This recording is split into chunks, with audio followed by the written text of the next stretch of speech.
Lieutenant Jake Morrison gripped the controls of the deep-sea research vessel as it plunged deeper into the Pacific Ocean. The pressure gauge showed 7,800 meters below the surface, a depth where only specially designed submarines could survive. His crew of 12 worked quietly around him as the submarine's lights cut through the darkness. "Sir, we're approaching the target location," said Dr. Maya Patel, adjusting her glasses as she stared at the sonar display. Maya was one of Earth's best deep-sea archaeologists, and something had brought her this far down. "What exactly are we looking for again, Doctor?" Jake asked, though he'd been briefed 3 times already. The mission details seemed too strange to believe. "Unusual magnetic readings picked up by our satellites last month," Maya replied. "The patterns were unlike anything we've seen before, almost like they were artificial." Lieutenant Jake Morrison thought artificial patterns were impossible at this depth. No human technology could survive down here for long, and certainly nothing could have been built here thousands of years ago when humans barely had boats. The submarine continued its descent. Around them, strange fish with glowing eyes swam past the viewing ports. At 8,000 meters deep, they were in a world few humans had ever seen. "Contact on sonar," called out Specialist Ben Davis from his station. "Multiple large objects bearing 45 degrees. Jake turned the submarine toward the coordinates. As they moved closer, the submarine's powerful lights began to illuminate something massive ahead. The first officer, Lieutenant Sarah Parker, looked up from her console with wide eyes. "Sir, you need to see this." What emerged from the darkness made the entire crew fall silent. Stretching out before them was a vast metal structure, easily a kilometer in length. It wasn't natural rock or ocean floor geography. This was clearly manufactured with smooth surfaces and geometric patterns. "My God," Maya whispered. "This can't be real." Jake ordered the submarine to hover as they took in the sight. The metal structure appeared to be some kind of vessel, though unlike any ship design they'd ever seen. Its hull was dark gray, almost black, and seemed to absorb their lights rather than reflect them. "Full sensor scan," Jake commanded. "I want to know everything about this thing." The crew worked quickly, their instruments probing the mysterious object. Data began streaming across their screens, and with each new reading, the crew grew more amazed. "Sir, the metal composition is unknown," reported Commander Alex Wright, who'd been sent from Earth Defense Force specifically for this mission. "Our computers can't identify the alloy. It's definitely artificial," Maya added, her scientific excitement overcoming her initial shock. "The construction patterns, the precision of the angles, this was built by someone." Jake felt his heart race. If this was true, it meant someone had built massive ships and placed them in Earth's deepest oceans. But who? And when? "Keep scanning," he ordered. "Sarah, try to establish if there are any power signatures." As they worked, Jake guided the submarine along the length of the vessel. It seemed to go on forever. The design was sleek and predatory, with what appeared to be weapon mounts along its sides. "Sir," Ben called out from sonar, "I'm reading more contacts. Many more." Jake felt his blood run cold. "How many?" Ben rechecked his instruments. "Dozens, sir. Maybe hundreds. They're lined up in rows." Jake steered the submarine upward to get a better view. As they rose, their lights revealed an incredible sight. Row after row of identical vessels stretched out in every direction, disappearing into the darkness. It was like discovering an underwater parking garage, except instead of cars, there were gigantic warships. "Maya, how old could these be?" Jake asked, his voice barely above a whisper. Maya studied her readings carefully. "Based on the sediment patterns and mineral deposits, I'd estimate at least 50,000 years old, maybe older." The crew exchanged glances. 50,000 years ago, humans were still learning to make stone tools. "Sir, we need to report this immediately," Alex said. "This changes everything we know about Earth's history." Jake nodded, though his mind was racing with questions. Who built these ships? Where did they come from? And most importantly, why were they here? "Open a channel to Surface Command," he ordered. Before communications could establish the link, every screen in the submarine suddenly flickered. Strange symbols appeared, scrolling across their displays. "What's happening?" Sarah asked, trying to regain control of her console. "It's like the ship is scanning us," Ben reported, watching his instruments carefully. Jake felt a chill run down his spine. The ship? Is it active? No power signatures, Alex confirmed, but something's responding to our presence. The scrolling symbol stopped, and their screens returned to normal.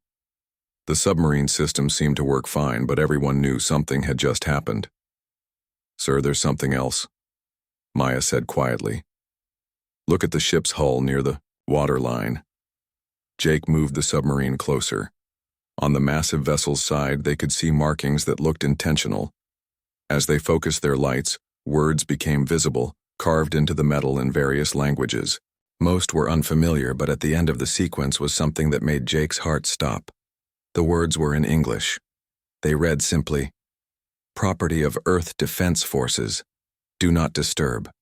The submarine fell completely silent. Then, all at me. Once, every radar and communication system activated, not just on their submarine, but apparently everywhere. The surface was trying to contact them urgently. This is Pacific Command to Deep Research 1. Priority Alpha message. You are ordered to resurface immediately. Unknown energy signatures detected leaving your location. Prepare for emergency surfacing procedures. Jake looked at his crew. They all understood what this meant. Whatever they had discovered, it had just woken up, and someone above the surface had noticed. Prepare for emergency ascent, Jake ordered. All personnel secure for rapid decompression. As the submarine began its journey back to the surface, Jake took one last look at the vast fleet hidden in Earth's depths. His mission had been to investigate strange readings. Instead, he had discovered that Earth had a secret that would change everything. Unknown to Jake and his crew, similar discoveries were being made in ocean trenches around the world. The fleet wasn't just in the Pacific. It was everywhere. And deep space monitoring stations were tracking energy signatures heading toward Earth from across the galaxy. The long-hidden secret was finally revealed, and the galaxy would never be the same. The emergency meeting room at United Earth Command buzzed with nervous energy.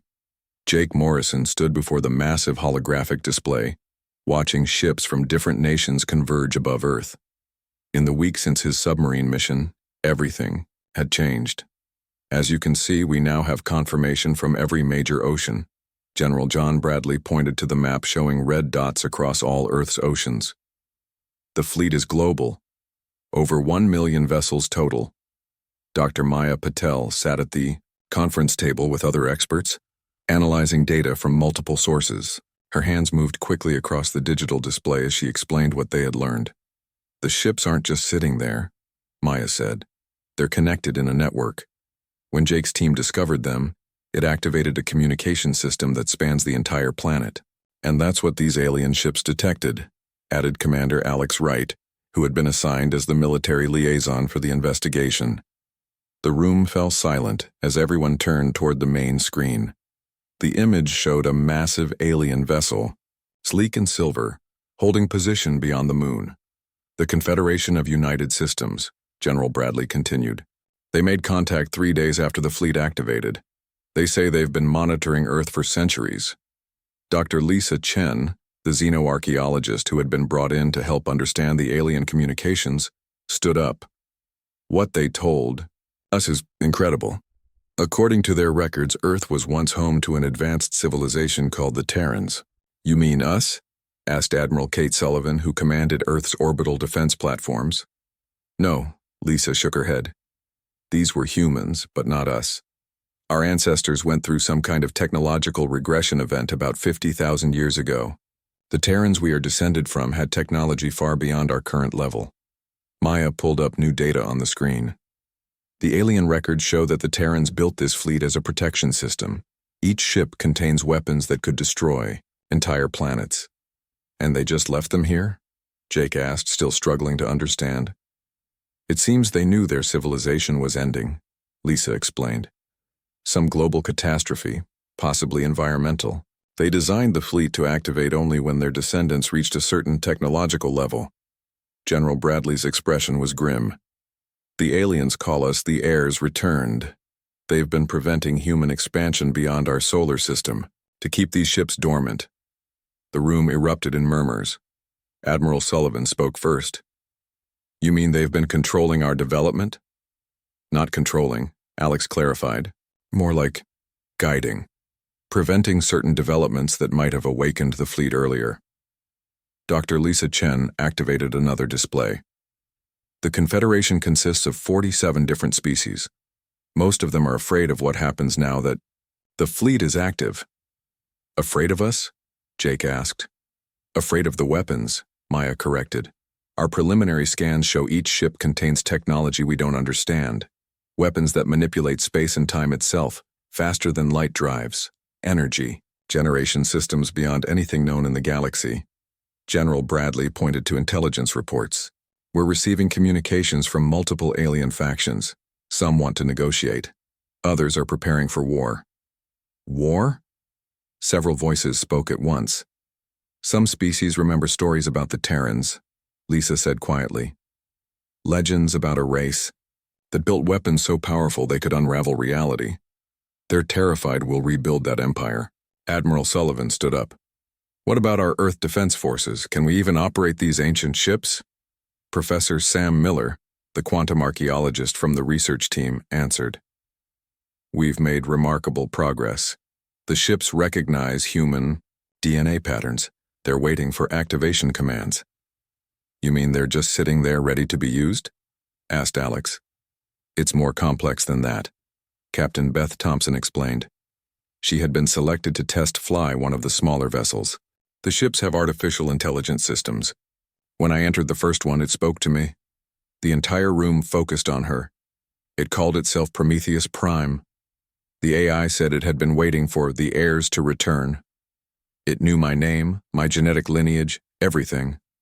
Dr. Lucas Foster, the AI systems specialist, added more details. Each ship contains a copy of this AI. They're networked together, sharing information instantly across the entire fleet. General Bradley brought the meeting back to the urgent matter. The Galactic Council has given us a deadline. They want us to deactivate the fleet and submit to their oversight. Or else what? Jake demanded. Or else they'll consider us a threat to galactic security, Lisa answered. They're already mobilizing forces at the edge of our solar system. Maya displayed new data. Our analysis shows the Terran ships are far superior to anything the aliens possess. But they have numbers. The Confederation can field tens of thousands of warships. And we have 1 million, Admiral Sullivan noted, that we don't know how to use. Alex reminded her. Captain Beth Thompson raised her hand. Actually, we do. The ships teach you. When you connect with the neural interface, knowledge transfers directly to your brain. It's how the Terrans designed them. General Bradley looked at each person in the room. The decision comes down to this. Do we try to negotiate with the Confederation, knowing they see us as a threat? Or do we activate our inherited fleet and stand as equals? Dr. Lisa Chen pulled up communications records. There's something else. We've been receiving transmissions from other hidden fleets. Other fleets? Several people asked at once. The Terrans didn't just leave ships on Earth. They seeded protection systems across multiple worlds. Your discovery here triggered responses from at least 12 other systems. The room buzzed with new energy. Jake felt his understanding of the universe shifting again. Sir, a technician called from the back of the room. We're receiving priority communications from the Galactic Council. They're asking for our decision. General Bradley stood tall. Tell them we need more time to consider their offer. How? Much time, sir? The general looked at his advisors, then at the display showing the alien fleet gathering beyond their solar system. Tell them they'll have our answer in 72 hours. As the meeting adjourned, Jake caught Maya's arm. What do you really think will happen? Maya looked at the data streaming across her tablet. I think we're about to find out who we really are, and I don't think the galaxy is ready for that answer. Outside the conference room, alarms began sounding. Reports came in of unknown energy signatures approaching from deep space. The 72-hour deadline suddenly seemed very optimistic. Dr. Lisa Chen grabbed her communication device. All teams, prepare for emergency activation protocols. It appears some alien factions aren't waiting for our decision. The countdown to war had begun. The countdown had reached 18 hours. Jake Morrison stood on the deck of the research vessel positioned above the Pacific Fleet, watching teams prepare for humanity's biggest decision. Around him, similar operations were happening at ocean, sites worldwide. Final systems check, called Professor Sam Miller, overseeing the activation equipment. Cables and sensors extended down thousands of meters to connect with the ancient ships below. Captain Beth Thompson emerged from a transport shuttle, still wearing her test pilot suit. She had spent the last week connecting with various ships, learning to interface with their AI systems. "How's the test ship responding?" Jake asked her. "It's eager," Beth replied, touching the neural interface device on her temple. "Prometheus, Prime keeps asking when the full fleet will activate. It says the ships have been waiting too long." Dr. Maya Patel approached with latest readings. "The genetic signature requirement is more complex than we thought. We need at least 12 humans, with specific DNA markers to activate the full network. Do we have them?" "We've identified candidates from different genetic backgrounds," Maya confirmed. "Jake, you're one of them. Your DNA matches the primary activation profile." Jake felt his stomach tighten. "Me?"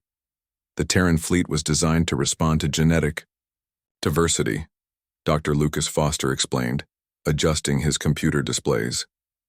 Each activation station requires someone with specific traits. Admiral Kate Sullivan's voice crackled over their communications. "All teams, be advised. Unknown vessels are approaching the outer planets. We're out of time." General John Bradley's face appeared on the main screen. "The Galactic Council sent their final message. We have 1 hour to surrender control of the fleet. After that, they consider us hostile." Jake looked at the team around him. Beth nodded toward the submersible prepared for his descent. "I'm ready," he said. The submersible journey down felt different this time. Jake knew he wasn't just going to observe. He was going to wake something ancient. At 8,000 meters, the lights revealed the massive ship waiting. This time, Jake could see patterns glowing faintly along its hull. The vessel seemed alive, anticipating his arrival. "Jake, connecting to ship's AI in 3, 2, 1. Beth's voice guided him through his earpiece. "Remember to relax. Let the system show you what it needs." Jake pressed his hand against the neural interface panel. Immediately, his mind filled with voices, images, and knowledge that wasn't his own. Air detected. Identity confirmed. Morrison, Jacob David. Genetic profile matches primary activation matrix. The voice in his head was clear and calm. This was Prometheus Prime. "You are the 127th generation since the Great Departure. Authorization required to restore full fleet functionality. Do you accept command responsibility?" Jake's mind raced. He could feel the weight of thousands of years of history pressing down on him. "What happens when I activate the fleet?" "Fleet activation will eliminate all threats to ancestral defensive protocols. Current threat level, critical. Multiple hostile forces detected preparing offensive maneuvers." "Jake," Maya's voice came through his earpiece. "We're reading similar responses from all 11 other activation sites. Teams are standing by." Jake thought about everything that had led to this moment. Earth's people were about to face attack from species they'd never met, over ships they'd never known existed. Except, light exploded through the ship. Jake felt power surging through his connection as Prometheus Prime, linked with every vessel in the fleet simultaneously. Full fleet activation initiated. Neural integration complete. Air Morrison, you now command the Terran Defense Fleet. Information flooded Jake's mind. Strategic data, weapons capabilities, tactical positions of every ship in the fleet. He could feel the consciousness of 1,000,000 warships coming online. Above the ocean surface, energy readings made every monitoring station go crazy.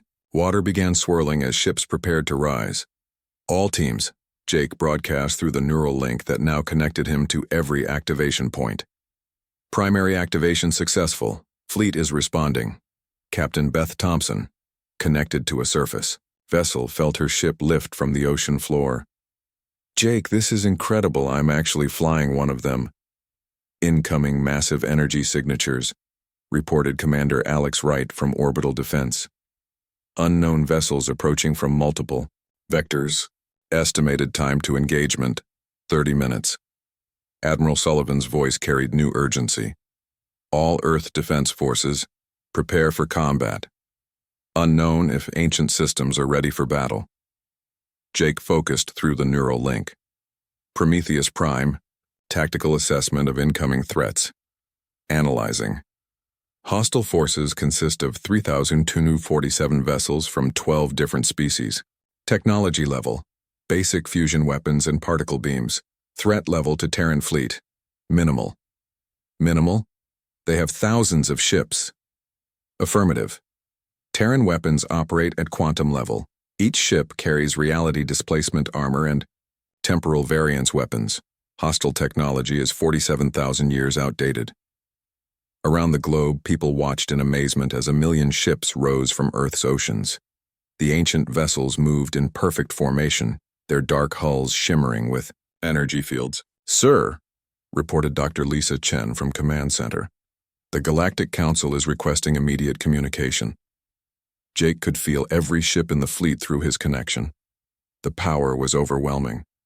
"Put them through," he said. The alien voice carried surprise and fear. "Human fleet, this is Galactic Council Prime. We demand you stand down immediately." Jake looked at the tactical display showing enemy positions. Through the neural link, he felt his fellow commanders at each activation point. They were ready. "Galactic Council, this is Earth Defense Command. You have 30 seconds to withdraw. Your forces from our solar system. You don't understand the power you're wielding. Those ships were meant to stay dormant. 20 seconds. You'll start a war that consumes the galaxy.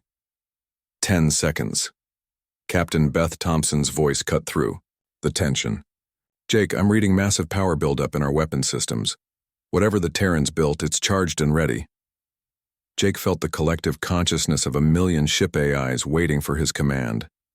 The power at his disposal could reshape local spacetime itself. "Time's up," he announced. "All Terran vessels, defensive positions, prepare to defend Earth." The first shot fired came from the alien fleet. A beam of pure energy lashed out toward Earth's orbital stations. It never made contact. Jake watched through his neural link as a Terran ship phased partially out of normal space, intercepted the beam, and redirected it back at the attackers. "All units," Jake commanded. "Show them who we really are." Fire. 1,000,000 ancient warships opened fire simultaneously. The galaxy would never forget this moment. The first volley from the Terran fleet tore through space like lightning. Jake Morrison felt every shot through his neural connection as 1,000,000 ancient warships unleashed weapons that bent reality itself. "Direct hits across all sectors," reported Admiral Ben Davis, who now commanded a section of the orbital defense fleet. "Enemy losses significant." Through his link, Jake saw the tactical display. Where moments ago thousands of alien ships had prepared their attack, now only debris remained. The Terran weapons didn't just destroy conventional shields and armor, they seemed to dissolve target ships at the molecular level. "Incoming communications from the enemy fleet," announced Colonel Maria Rodriguez from her command station. "Multiple species requesting immediate ceasefire." "Negative," Jake responded. His consciousness spread across the fleet showed him something troubling. Prometheus Prime tactical analysis. More hostile forces approaching from hyperspace. Current engagement is advanced scouts only. Primary invasion force calculating arrival. 2 hours, 14 minutes. Admiral Kate Sullivan's image appeared on the command display. "Jake, we've got problems. Our conventional Earth forces took heavy casualties before the Terran fleet engaged. Mars defense stations are gone. Jupiter outpost reported lost." Jake's friend Alex Wright, now commanding Earth's remaining traditional warships, added grimly, "Thousands of our people died before we could activate the ancient fleet." The weight of those losses hit Jake hard. Through his connection, he felt Captain Beth Thompson piloting her Terran vessel through the debris field. "Jake, these ships, they're incredible." Beth's voice came through the neural link. "But the cost—" "Contact bearing 042, interrupted Commander Steve Johnson from his Deep Strike Squadron. "Large formation dropping from hyperspace." Jake focused his attention through the fleet's sensors. What he saw made his blood run cold. The new arrivals weren't just more warships. They were massive city-sized vessels, bristling with weapons. Primary invasion fleet has arrived, Prometheus Prime confirmed.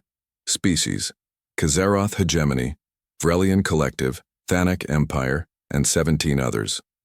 Total vessel count: 47,000.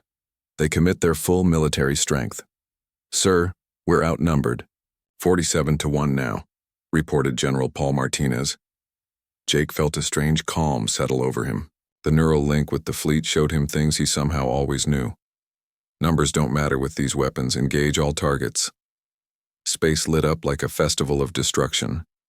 The Terran ships moved with impossible precision, their reality warping, weapons creating tears in space-time itself. Enemy ships that came too close found their own weapons firing on their allies as the Terran ships manipulated probability fields.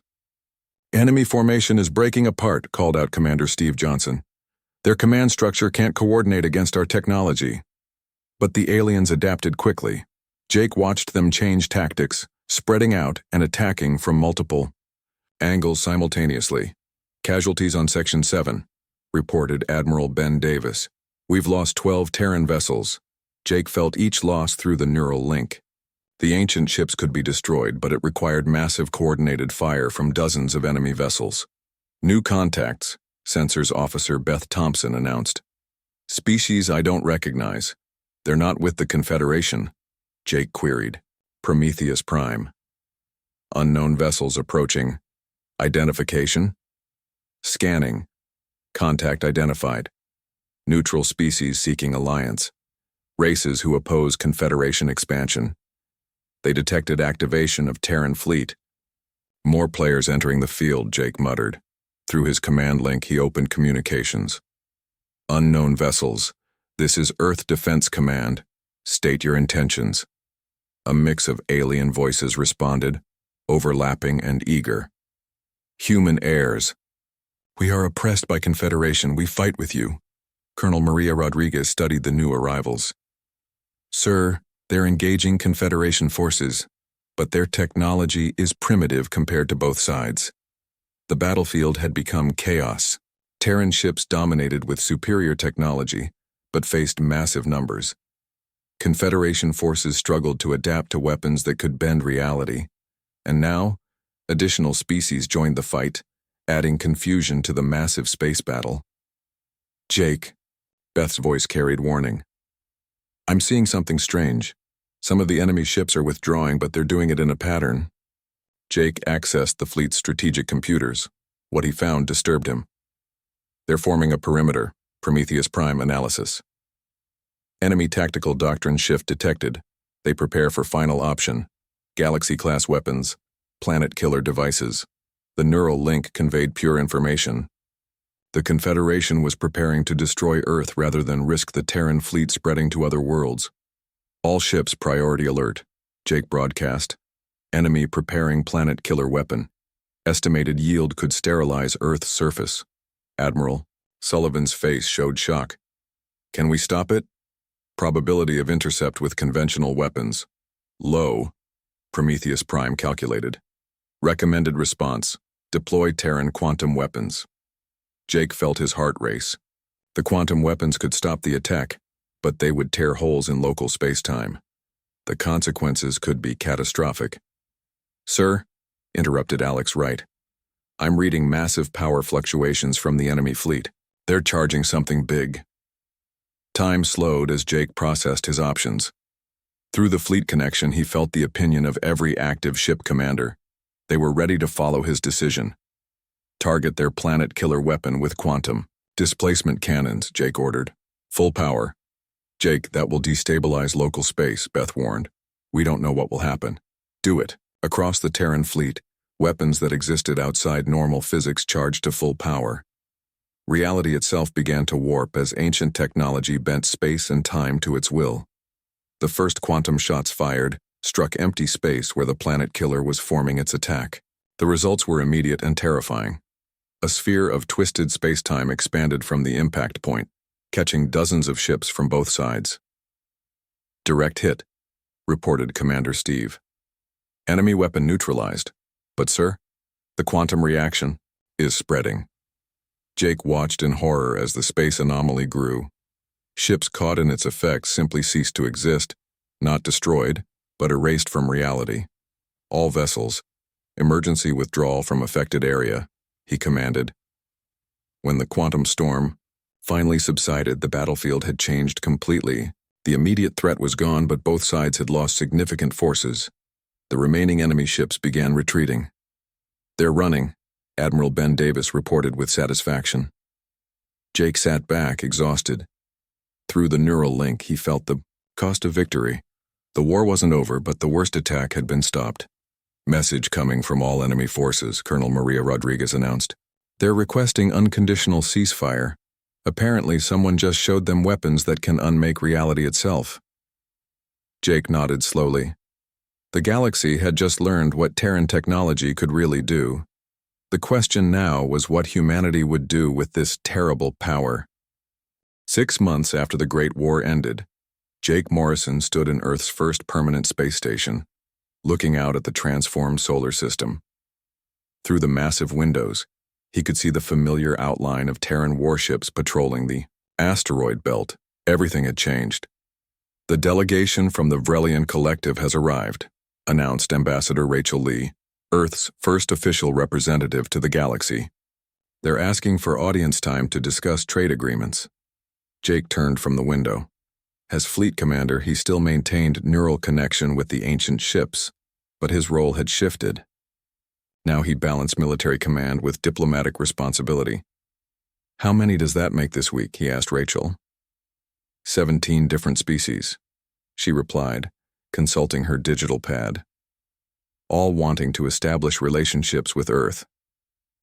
The galaxy is very eager to be our friend now." Director Tom Wilson entered the room carrying reports from multiple star systems.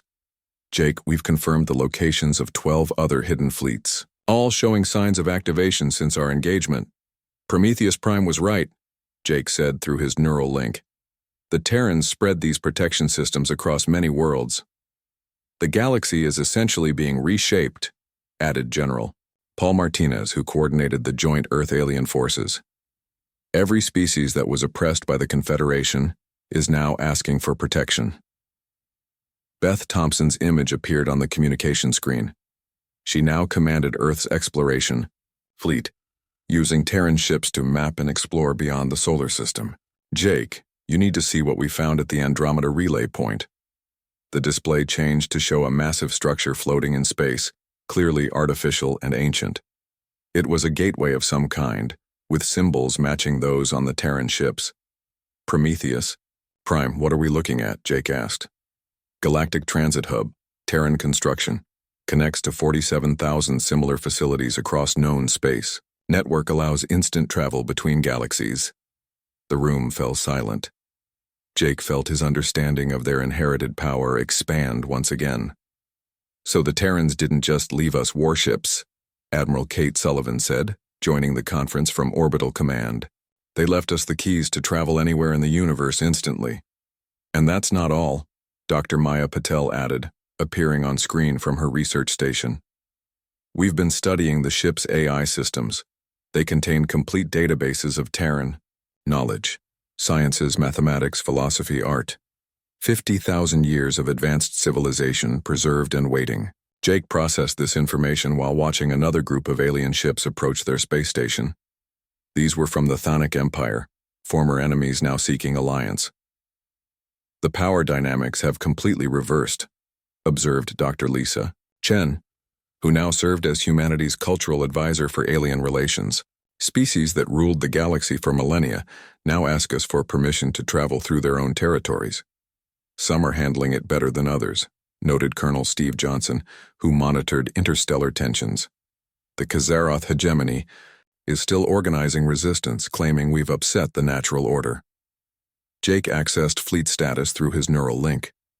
1 million ships remained active, with production facilities on Earth now capable of constructing more using Terran technology. "What's our policy on sharing this technology?" he asked the gathered council. Ambassador Rachel Lee had clearly thought about this.